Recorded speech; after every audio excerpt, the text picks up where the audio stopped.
এটা তো খুবই দুঃখজনক ব্যাপার। মানে প্রায় 1.5 মাস আগে অসুস্থ হয়ে পড়েছিলেন উনি।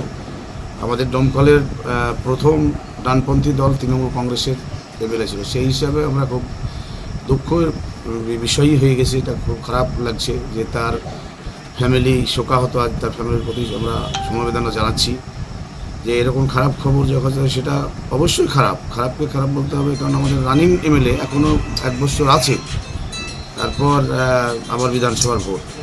তার মধ্যে ওনার অকাল প্রয়াণ আমাদের কাছে অবশ্যই দলকে ভাবাবে, মানে আমাদের দলের ক্ষতি হলো, অপূর্ণ ক্ষতি হলো।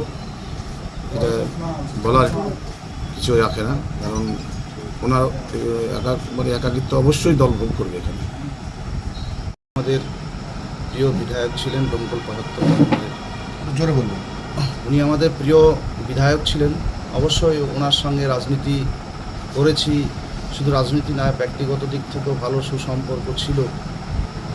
বেশ কিছুদিন থেকে তিনি অসুস্থতায় ভুগছিলেন, ফলে লিভারের সমস্যায় সম্ভবত, এবং একটি বেসরকারি কলকাতার একটি বেসরকারি হাসপাতালে তিনি ভর্তি ছিলেন।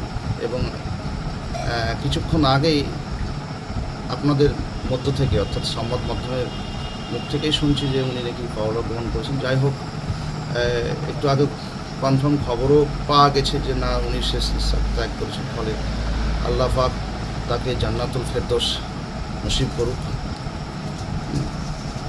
অবশ্যই দমকলবাসী তথা সবার জন্য একটা অভাবনীয় ক্ষতি বলা যেতে পারে রাজনৈতিক দিক।